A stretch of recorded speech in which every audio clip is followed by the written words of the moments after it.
বন্ধুরা, আল্লাহকে হত্যা করতে নমরুদ কিভাবে আকাশে উঠেছিল, আকাশে উঠার কি তার বাহন ছিল, আর কিভাবে সে আকাশ থেকে নামলো এবং নমরুদের শেষ পরিণতি কি হয়েছিল, কুরআন ও হাদিসের আলোকে আজকে আমরা জানবো এই ভিডিওতে। চলুন তাহলে আর দেরি না করে এই ভিডিওটি শুরু করা যাক।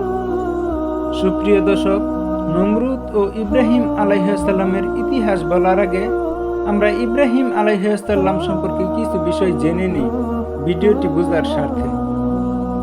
ইসলামকে জানতে ও বুঝতে ভিডিওটি শেষ পর্যন্ত দেখার জন্য বিনীতভাবে অনুরোধ রইল। ইব্রাহিম আলাইহিসসালাম জন্মগ্রহণ করেন ইরাকের বেবিলন নগরে, যেখানে মানুষ চন্দ্র, সূর্য ও মূর্তিকে পূজা করত। তার পিতার নাম কোরআনে বলা হয়েছে আজর। তিনি ছিলেন মূর্তি নির্মাতা। অর্থাৎ ইব্রাহিম আলাইহিসসালাম এমন এক পরিবারে জন্মগ্রহণ করেছিলেন যেখানে তাওহীদের কোনো শিক্ষা ছিল না, বরং মূর্তি পূজা ছিল জীবনের অংশ। ইব্রাহিম আলাইহিসসালাম প্রথমে তাদের মতোই নক্ষত্রকে পূজা করার লক্ষ্যে একটি নক্ষত্রের দিকে তাকিয়ে বলে, এটি আমার রব। যখন সূর্য উদয় হতো আর নক্ষত্র অস্ত যেত, তখন তিনি বলতেন, না, এটা আমার রব হতে পারে না। তারপর তিনি চাঁদকে দেখে বললেন, এটা আমার রব। কিন্তু যখন আবার সূর্য উদয় হতো, চাঁদ অস্ত যেত, তখন তিনি বলতেন, না, এটা আমার রব হতে পারে না। রব হলে তো অস্ত যেত না, আমাকে রেখে চলে যেতে পারতো না। এভাবেই তিনি সত্যকে অনুসন্ধান করতে শুরু করলেন। তারপর তিনি সূর্যকে দেখে বলতে শুরু করলেন, আরে, এটা তো সবচেয়ে বড়, তাহলে এটাই মনে হয় আমার রব।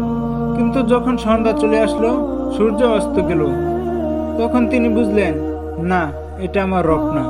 রব হলে তো অস্ত যাইতো না। আমার রব তো সে, যে এই সব কিছু নিয়ন্ত্রণ করে। আর এভাবেই তিনি মহান আল্লাহ তাআলাকে খুঁজে পেলেন।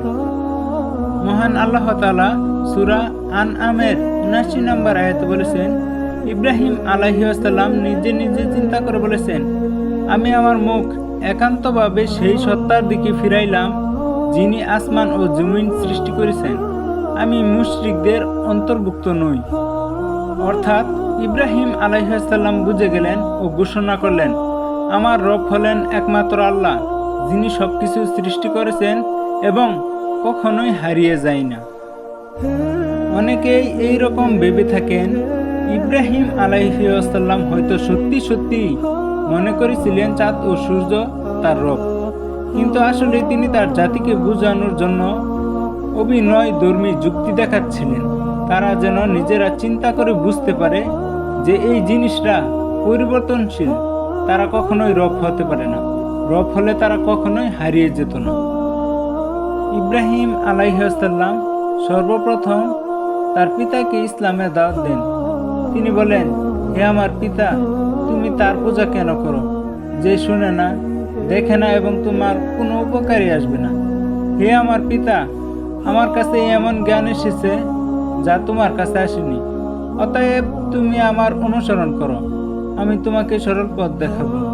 হে আমার পিতা, শয়তানের পূজা করো না, নিশ্চয় শয়তান আল্লাহ তাআলার অবাধ্য। হে আমার পিতা, আমি আশঙ্কা করছি যে আল্লাহর একটি আযাব তোমাকে স্পর্শ করবে, অতএব তুমি শয়তানের বন্ধু হয়ে যাবে। তুমি শয়তানের বন্ধু হইও না।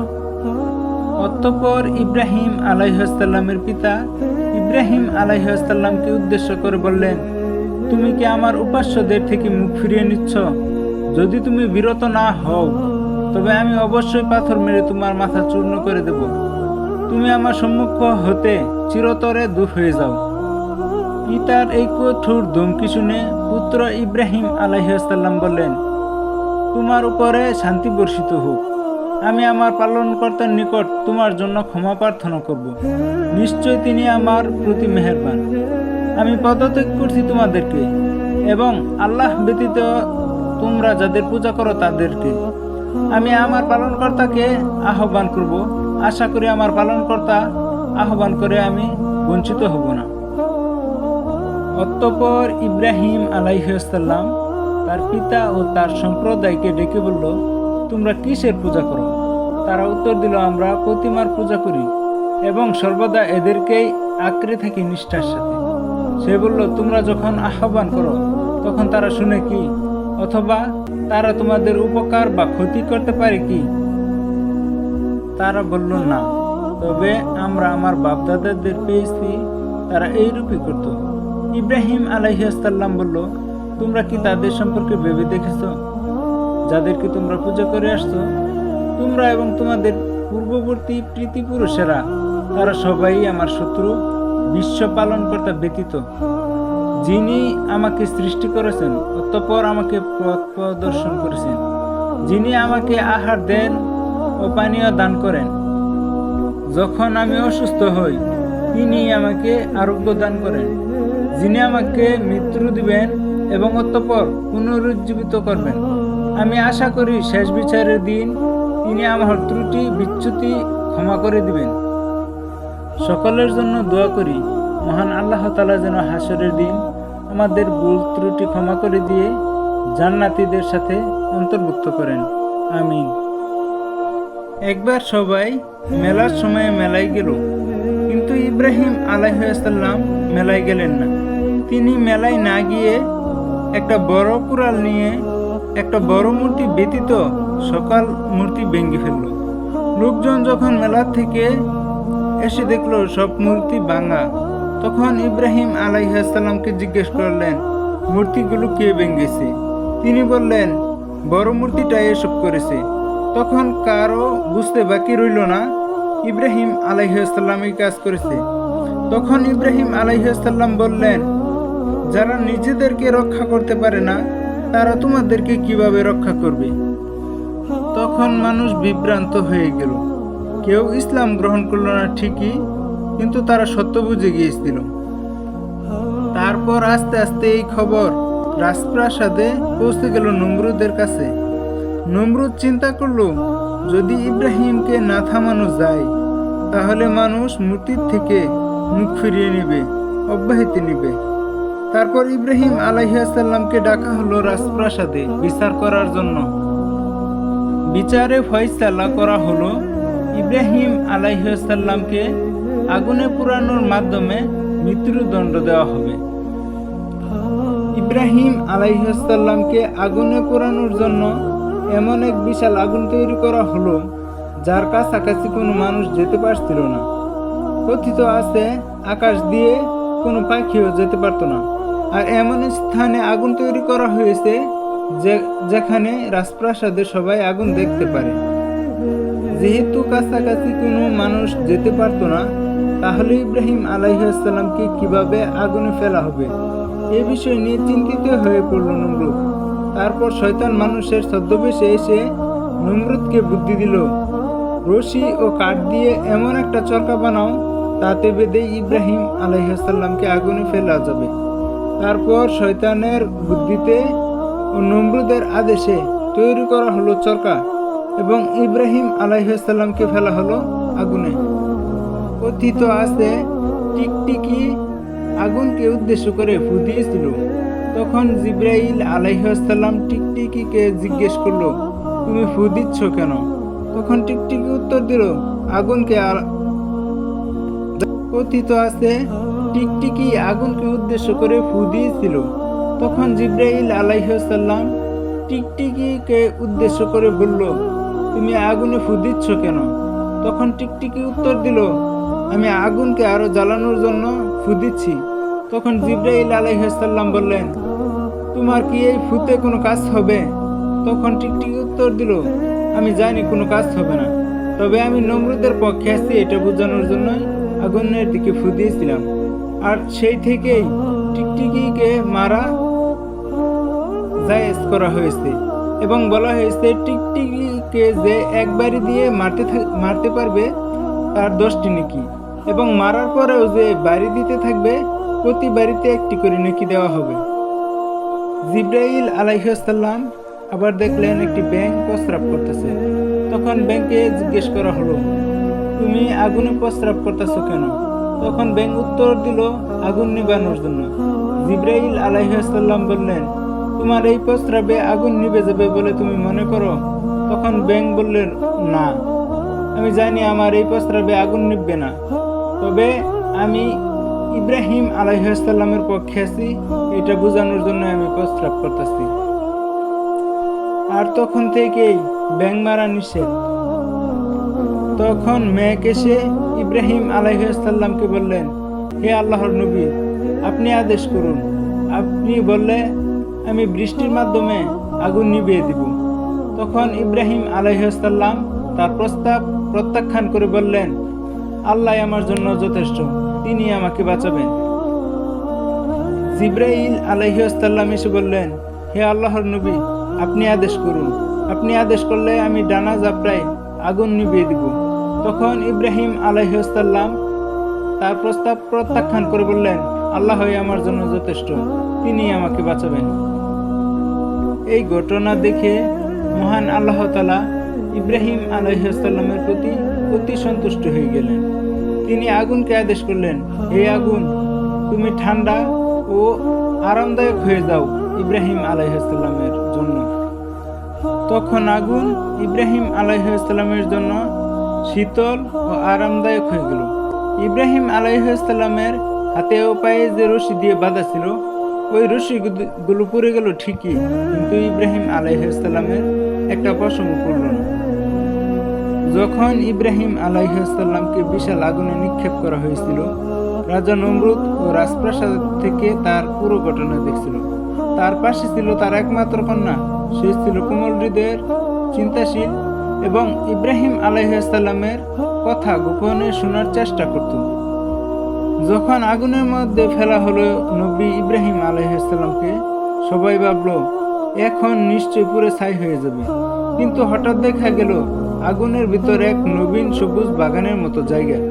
ইব্রাহিম আলাইহিস সালাম শান্তভাবে বসে আছেন, তার চারপাশে শীতলতা ও প্রশান্তি। এই দৃশ্য দেখে রাজকন্যা বিস্ময়ে বলেছিল, যে আগুন কাউকে পুরায় না, যে আল্লাহ এমন রক্ষা করতে পারেন, সে আল্লাহ সত্য। তারপর সে রাজাকে বলেছিল, হে পিতা, ইব্রাহিমের রবি সত্য, তিনি আগুনকেও শান্ত করে ফেলতে পারেন। এ কথা শুনে নমরুদ রেগে চিৎকার করে বলেছিল, তুমি কি আমার শত্রুর ধর্মে বিশ্বাস করলে? রাজকন্যা তখনও দৃঢ়ভাবে বলেছিল, হ্যাঁ, আমি বিশ্বাস করছি সেই আল্লাহতে, যিনি আকাশ ও জমিনের মালিক। অনেকে বলেন নমরুদ এত রাগে তার মেয়েকে রাজপ্রাসাদে বন্দী করে দেন। আর কিছু বর্ণনায় বলা হয় সে গোপনে ইব্রাহিম আলাইহিস সালামের অনুসারী হয়ে আল্লাহ তাআলার উপাসনা করত। এই ঘটনা দেখে তখন ওইখানে দাঁড়িয়ে থাকা অসংখ্য লোক ইসলাম ধর্ম গ্রহণ করেন ও ইব্রাহিম আলাইহিস সালামের প্রতি বিশ্বাস করেন। এক সময় ইব্রাহিম আলাইহিস সালাম এই আগুন থেকে বের হয়ে আসেন। এই ঘটনায় নমরুদ লজ্জা পেয়ে এই ঘটনার পর থেকে সে খুব রাগান্বিত ভাবে থাকত। এক সময় ইব্রাহিম আলাইহিস সালাম বলল, আমার প্রভু মৃত্যু ও জীবনদাতা। তখন নমরুদ দুজন নিরপরাধ মানুষকে ধরে আনলো, একজনকে হত্যা করলো এবং একজনকে ছেড়ে দিল।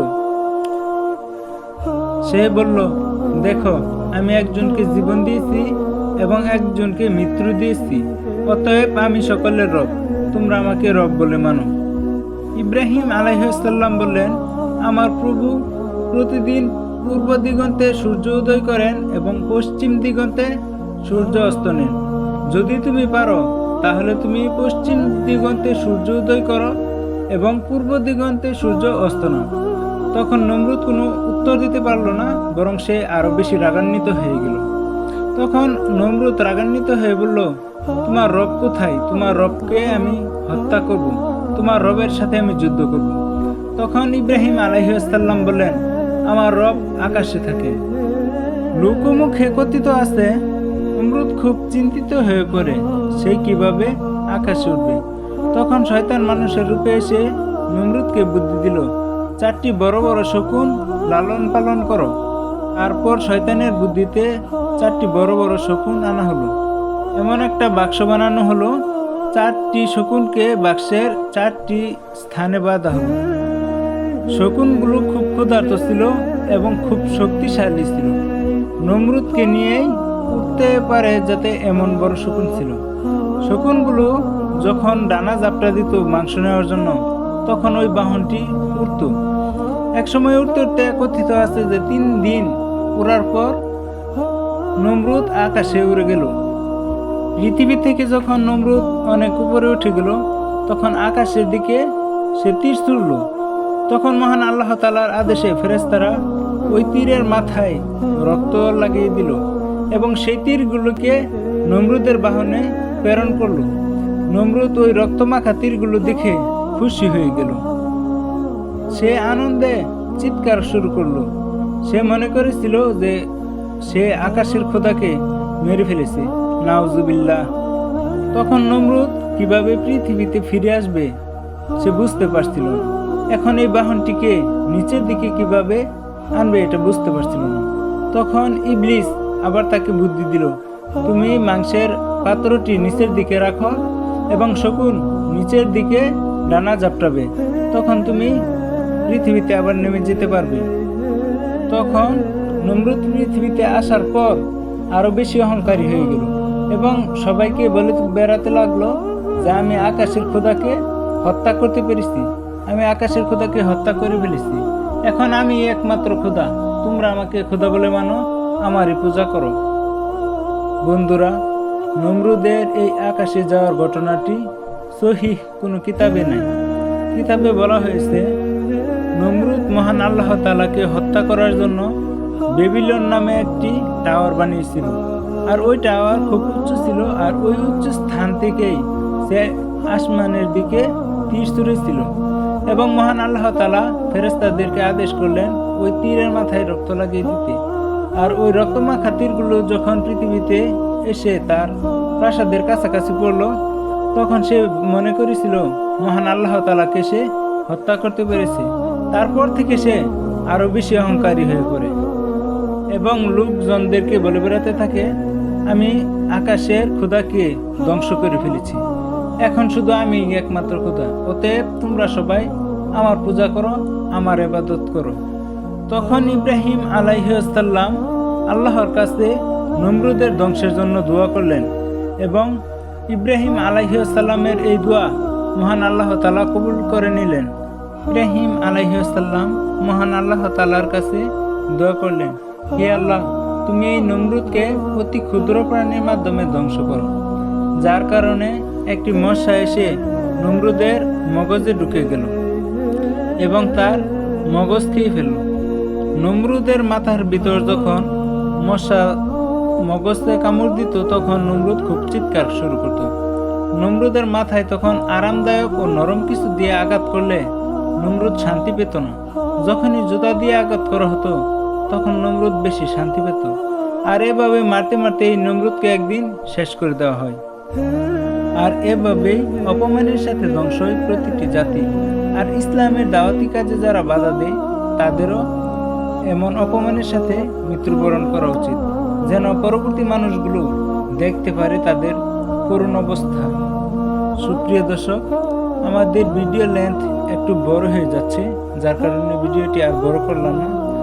এ পর্যন্ত ভিডিওটি ধৈর্য সহকারে দেখার জন্য আপনাকে অসংখ্য ধন্যবাদ। আর হ্যাঁ, ভিডিওটি ভালো লাগলে লাইক, কমেন্ট ও শেয়ার করতে ভুলবেন না। শেয়ার করে জানিয়ে দিতে পারেন আপনার বন্ধু বান্ধবের মাঝে, যেন তারা ইসলাম সম্পর্কে সচেতন হয়, আল্লাহর দিকে ফিরে আসে এবং ইবাদতে মশগুল হয়। দেখা হবে আগামী পর্বে নতুন কোনো ভিডিওতে। ততক্ষণ পর্যন্ত ভালো থাকুন, সুস্থ থাকুন। আল্লাহ হাফেজ।